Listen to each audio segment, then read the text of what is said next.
Hi friends, welcome back to my channel. ಈ video ನೋಡ್ತಾ ಇರೋರು ಯಾರು ನನ್ನ ಚಾನಲ್ ಸಬ್ಸ್ಕ್ರೈಬ್ ಆಗಿಲ್ಲ, ದಯವಿಟ್ಟು ಸಬ್ಸ್ಕ್ರೈಬ್ ಮಾಡ್ಕೊಳ್ಳಿ. ಹಾಗೆ ಯಾರ್ಯಾರು ಸಬ್ಸ್ಕ್ರೈಬ್ ಆಗಿದ್ದೀರಾ ಎಲ್ಲರಿಗೂ ತುಂಬ ತುಂಬ ಧನ್ಯವಾದಗಳು.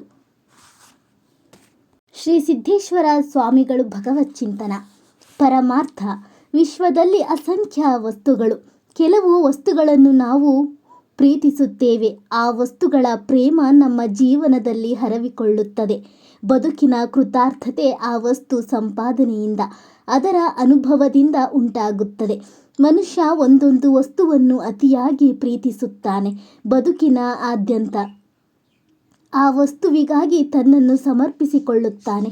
ಆತ ಪ್ರೀತಿಸಿದ ವಸ್ತು ಸಾಮಾನ್ಯ ಇರಬಹುದು, ಇಲ್ಲವೇ ಪವಿತ್ರವಾಗಿರಬಹುದು, ಲೌಕಿಕವಾಗಿರಬಹುದು ಅಥವಾ ಅಲೌಕಿಕವಾಗಿರಬಹುದು. ಸಾಮಾನ್ಯ ವಸ್ತುವಿಗಾಗಿ ಬಾಳಿದವ ಸಾಮಾನ್ಯ, ಪಾರಮಾರ್ಥಿಕ ವಸ್ತು ಉಪಾಸಿಸುವವ ಸಾಧಕ. ಇಬ್ಬರಿಗೂ ಒಂದು ಬಗೆಯ ಸಂತಸ ಇದ್ದೇ ಇರುತ್ತದೆ. ಯಾಕೆಂದರೆ ಯಾವುದನ್ನು ನಾವು ಪ್ರೀತಿಸುತ್ತೇವೆ ಅದು ನಮಗೆ ಸಂತೋಷ ಕೊಡುತ್ತದೆ.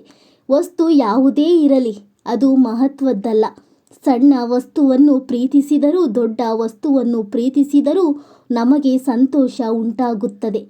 ಐನ್ಸ್ಟೀನರಂಥ ವಿಜ್ಞಾನಿಗಳು ವಿಶ್ವ ಚಿಂತನೆಗೆ ತಮ್ಮನ್ನು ನಿವೇದಿಸಿಕೊಂಡರು. ಬದುಕಿನಾದ್ಯಂತ ಸಂತೋಷಪಟ್ಟರು. ವಿಶ್ವದ ಚಿಂತನೆಯಲ್ಲಿ ಅವರೆಷ್ಟು ತನ್ಮಯರಾಗಿದ್ದರೆಂದರೆ ನೊಬೆಲ್ ಪಾರಿತೋಷಕಗಳು, ದೇಶದ ಅಧ್ಯಕ್ಷೀಯ ಸ್ಥಾನಮಾನಗಳು ಅಲ್ಪವೆನಿಸಿದವು, ಕಳಾಹೀನವೆನಿಸಿದವು. ಈ ಈರ್ವರ ಸಂತೋಷಗಳಲ್ಲಿ ಬಹಳ ವ್ಯತ್ಯಾಸ ಕಾಣುವುದಿಲ್ಲ. ಒಂದು ಹುಡುಗ ಸಮುದ್ರ ದಂಡೆಗೆ ಹೋಗಿ 4 ಹರಳುಗಳನ್ನು ಆರಿಸಿ ಎಷ್ಟು ಸಂತೋಷ ಪಡುತ್ತಾನೆ. ಆ ಹುಡುಗ ಎಲ್ಲವನ್ನೂ ಮರೆತು ಬಿಟ್ಟಿರುತ್ತಾನೆ. ತಂದೆ ಧನ ಸಂಪಾದಿಸಿ ಆನಂದಿಸುತ್ತಾನೆ. ಹುಡುಗನಿಗೆ ಹರಳುಗಳನ್ನು ಆರಿಸುವಲ್ಲಿ ಸಂತೋಷ, ತಂದೆಗೆ ಧನ ಸಂಪಾದಿಸುವಲ್ಲಿ ಸಂತೋಷ. ಇಬ್ಬರ ಸಂತೋಷಗಳನ್ನು ಹೋಲಿಸಲಾಗದು. ಎರಡರಲ್ಲಿಯೂ ವಿಶೇಷತೆ ಇದೆ. ನಾವು ಬೆಲೆಯಿಲ್ಲದ ವಸ್ತುವೆಂದು ಪರಿಗಣಿಸಿದ ಕಲ್ಲು ಹರಳಿನಲ್ಲಿ ಹುಡುಗ ಪಡೆವ ಹರ್ಷ ರಾಜ ಮಹಾರಾಜರು ಮುತ್ತು ರತ್ನಗಳಲ್ಲಿ ಪಡೆವ ಹರ್ಷಕ್ಕಿಂತ ಕಡಿಮೆ ಏನಲ್ಲ. ಆ ಬಾಲಕನಿಗೆ ಕಲ್ಲು ಹರಳುಗಳೇ ಪರಮಾರ್ಥ, ಆತನ ತಂದೆಗೆ ಧನವೇ ಪರಮಾರ್ಥ. ಹಾಗೆಯೇ ಉಳಿದೆಲ್ಲರಿಗೆ ಅವರವರ ಮೆಚ್ಚಿದ ಪದಾರ್ಥ ಅವರವರಿಗೆ ಪರಮಾರ್ಥ. ಒಲಿದ ಲೌಕಿಕರಿಗೆ ಸ್ತ್ರೀ, ಪುತ್ರ, ಧನ, ಕನಕಾದಿಗಳೇ ಬ್ರಹ್ಮ. ತಾರುಣ್ಯದಲ್ಲಿ ಲಗ್ನ, ಮಡದಿ, ಮಕ್ಕಳು, ಮುಪ್ಪಾದರೂ ಕೂಡ ಬೇರೆ ಆಲೋಚನೆಗಳಿಲ್ಲ. ಅಷ್ಟು ತನ್ಮಯರು. ಮೊದಲು ಪ್ರಪಂಚ ಮಾಡುವಲ್ಲಿ ಮಗ್ನತೆ, ಆಮೇಲೆ ಮೊಮ್ಮಕ್ಕಳನ್ನು ಆಡಿಸುವಲ್ಲಿ ತನ್ಮಯತೆ, ಆಮರಣ ಮೈಮರೆವು. ಸಾಮಾನ್ಯ ವಸ್ತುಗಳಲ್ಲೂ ನಶ್ಯ ಒಂದೆಲೆಯ ಬಾಧಕ ಪುಡಿ ಆದರೇನು? ಅದೊಮ್ಮೆ ನಮ್ಮ ಬಾಳಿನಲ್ಲಿ ಪ್ರವೇಶಿಸಿತೋ ಆಯಿತು. ಹೆಂಡತಿ, ಮಕ್ಕಳು, ರಾಜ್ಯ ಏನೆಲ್ಲ ಬಿಡಬಹುದು, ಆದರೆ ಈ ಪುಡಿಯ ಬಿಡಲಾಗದು. ಅಷ್ಟು ಬಂಧನಕಾರಿ, ಅಷ್ಟೇ ಸುಖಕಾರಿ ಕೂಡ. ಅದರಂತೆ ಸಂಸಾರ, ಧನ, ಸತಿ, ಸುತಾದಿ ಸಂಪಾದನಾ ರೂಪ ಸಂಸಾರ, ಅದು ಬಂಧನಕಾರಿ, ಸಾಯುವವರೆಗೂ ಬಿಡದಾಗಿದೆ. ಅದು ಸುಖಕರ, ಮಗ್ನಗೊಳಿಸುವುದಾಗಿ. ಅದು ದುಃಖಕರವೂ ಸರಿ, ಕಷ್ಟ ಸಾಧ್ಯವಾದುದರಿಂದ. ಸಂಸಾರ ಹಿಡಿಯಲೂ ಆಗದು, ಬಿಡಲೂ ಆಗದು. ಬಿಡಲಾಗದಷ್ಟು ಸುಖ, ಹಿಡಿಯಲಾಗದಷ್ಟು ದುಃಖ. ಅಂಥದರಲ್ಲಿ ಮನುಷ್ಯ ಮಗ್ನ, ಅದಕ್ಕೆ ಸಮರ್ಪಿತ. ಕೆಲವರು ವಿಶ್ವವನ್ನು ಕುರಿತು ಚಿಂತನೆ ಮಾಡುತ್ತಾರೆ, ಅದರಲ್ಲಿ ಮಗ್ನರಾಗಿದ್ದಾರೆ. ಅವರು ವಿಜ್ಞಾನಿಗಳು. ಪ್ರಾಪಂಚಿಕ ಬಂಧನ ಅವರಿಗಿಲ್ಲ. ಮತ್ತೆ ಕೆಲವರು ಸಾಂಸಾರಿಕ ಹಾಗೂ ವೈಶ್ವಿಕ ಎರಡೂ ಚಿಂತನದ ಪರಿಧಿ ದಾಟಿದವರು. ಪ್ರೀತಿಸುತ್ತಾರೆ, ವಿಚಾರ ಮಾಡುತ್ತಾರೆ, ಶೋಧಿಸುತ್ತಾರೆ, ಆದರೆ ಯಾವುದರಲ್ಲೂ ಮುಳುಗಿಲ್ಲ. ಮುಕ್ತರು, ಸಂತರು, ನಿಶ್ಚಿಂತ ಅನುಭಾವಿಗಳು. ವಿಷಯದ ವಿಚಾರಗಳ ಬಂಧನವಿಲ್ಲ, ಸಹಜ ಸಿದ್ಧರು. ಒಂದು ಸಣ್ಣ ಘಟನೆ. ಬಹಳ ವರ್ಷಗಳ ಹಿಂದೆ ಒಬ್ಬ ಸಂಗೀತಜ್ಞ ಮಹಾರಾಜನ ಸಭೆಗೆ ದೂರ ದೇಶದಿಂದ ಬಂದ. ರಾಜ ಸಭೆಯೊಳಗೆ ಅತ್ಯಂತ ರಸಿಕ ಜನ. ಅವರೆದುರಿಗೆ ಸಂಗೀತ ಕಛೇರಿ. ರಾತ್ರಿ ಕಾಲ, ತಾಸುಗಳೇ ಸರಿದು ಹೋದವು. ಆತ ಹಾಡುತ್ತಾ ಮೈಮರೆತಿದ್ದ. 1000 ಜನರ ಆ ಸಭೆ ಮಂತ್ರಮುಗ್ಧವಾಗಿತ್ತು. ಮಹಾರಾಜರಂತೂ ರಸ ಸಮಾಧಿಸ್ಥರು. ಸಂಗೀತದ ಕೊನೆಯ ಲಹರಿಗಳು ತೇಲಿ ಮರೆಯಾದವು. ಗಾಯಕ ಬಾಹ್ಯ ಲೋಕಕ್ಕೆ ಬಂದ. ಸಭೆ ಹಾಗೂ ಮಹಾರಾಜ ಎಷ್ಟೋ ಸಮಯದ ನಂತರ ಮೈಭಾನ ತಿಳಿದೆಚ್ಚತ್ತರು. ಸಂಗೀತಾನಂದದ ಅದ್ಭುತಾನುಭವ. ಸಭೆ ಚಪ್ಪಾಳೆ ತಟ್ಟಿತು, ಸಂತೋಷ ವ್ಯಕ್ತ ಮಾಡಿತು. ಅದ್ಭುತ, ಅನುಪಮ, ಎಲ್ಲರೂ ಪ್ರಶಂಸಿಸುವವರೇ. ಮಹಾರಾಜ ಆತನನ್ನು ಅಧಿಕೃತವಾಗಿ ಮರುದಿನ ರಾಜ ಮರ್ಯಾದೆಯಿಂದ ಗೌರವಿಸುವುದಾಗಿ, ಸತ್ಕರಿಸುವುದಾಗಿ ತಿಳಿಸಿದ. ಮರುದಿನ ಎಲ್ಲ ಅಧಿಕಾರಿಗಳು, ಪ್ರಮುಖ ವಿದ್ವಾಂಸರು, ಗಾನ ಸಿದ್ಧರು ಕುಳಿತುಕೊಂಡಿದ್ದಾರೆ. ಮಹಾರಾಜ ಸಂಗೀತಗಾರನಿಗಾಗಿ ಅಮೂಲ್ಯ ರತ್ನಗಳ ಮಾಲೆಯನ್ನು ತಯಾರಿಸಿದ್ದಾನೆ. ಆದರೆ ಒಬ್ಬ ಬಂದಿರಲಿಲ್ಲ. ಅವನೇ ಸಂಗೀತಜ್ಞ.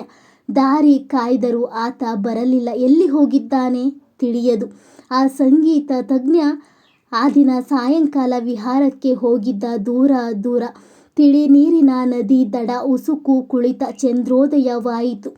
ತಂಪು ಕಿರಣ ಹರವಿದವು. ನಿಶ್ಶಬ್ದದ ಹಿನ್ನೆಲೆ. ಜುಳು ಜುಳು ಹರಿವ ನೀರ ಧ್ವನಿ.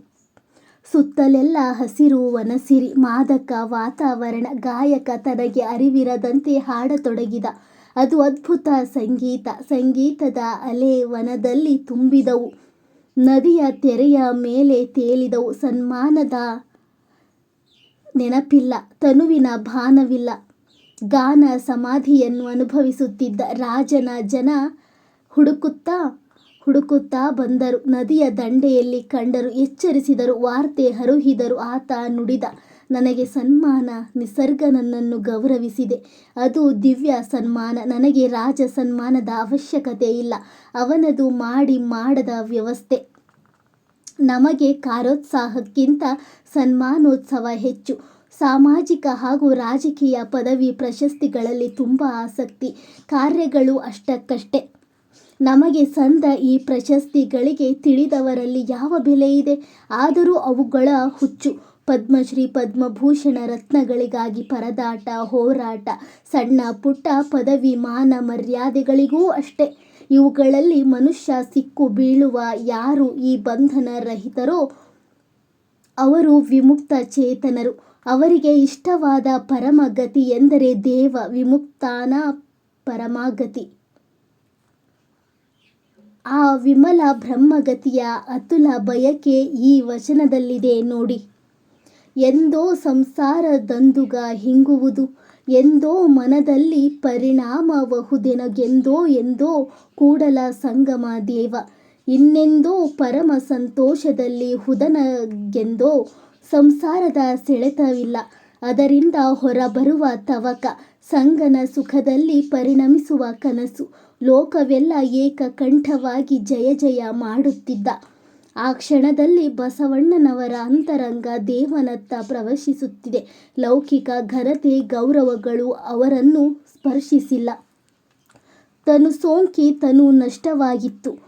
ಮನ ಸೋಂಕಿ ಮನ ನಷ್ಟವಾಯಿತು. ಭಾವ ಸೋಂಕಿ ಭಾವ ನಷ್ಟವಾಯಿತು. ಇದು ಕಾರಣ. ಕೂಡಲ ಚೆನ್ನ ಸಂಗಯ್ಯ ಲಿಂಗ ಸೋಂಕಿ ಶರಣನ ಸಂದು ನಷ್ಟವಾಯಿತು. ತನು ದೇಹ, ಸ್ಥೂಲ ತನು. ಇಷ್ಟಲಿಂಗವು ಈ ತನುವ ಸೋಂಕಿದಾಗ ತನು ಸಮರ್ಪಿತ ಆ ಲಿಂಗಕ್ಕೆ. ಅದು ಲಿಂಗತನು. ಪ್ರಾಕೃತಿಕ ತನು ನಷ್ಟವಾಯಿತು. ಜಡ ತನು ಭಾವ ಮರೆಯಾಗಿ ಪ್ರಸಾದ ತನುವಾಯಿತು. ಮನಸ್ಸು ಸೂಕ್ಷ್ಮ ದೇಹ. ಆ ಮನವನ್ನು ಮನೋಗತ ಪ್ರಾಣಲಿಂಗವು ಸೋಂಕಿದಾಗ ಆ ಮನ ಲಿಂಗ ಮನವಾಯಿತು. ಮನದ ಪ್ರಾಕೃತಿಕತೆ ನಾಶವಾಗಿ ಅದು ಮನಃ ಪ್ರಸಾದವಾಯಿತು. ಅಲ್ಲಿಗೆ ಮನ ನಷ್ಟ. ಭಾವ ಜೀವಭಾವ ಅಂತರಂಗದಲ್ಲಿ ಅಸ್ತಿತ್ವ ಮಾತ್ರವಾಗಿ ನೆಲೆಸಿದ ಭಾವಲಿಂಗವು ಈ ಜೀವಭಾವವನ್ನು ಸೋಂಕಿದರೆ ಅಜ್ಞಾನ ಮರೆ. ಜೀವಭಾವ ನಷ್ಟ. ಆತ್ಮ ಅನುಭೂತಿ, ಲಿಂಗ ಸಾಕ್ಷಾತ್ಕಾರ. ಶರಣನಾದ ಜೀವ ಸಾಕ್ಷಿ ಭಾವನುಭೂತಿ ಅಲ್ಲಿ.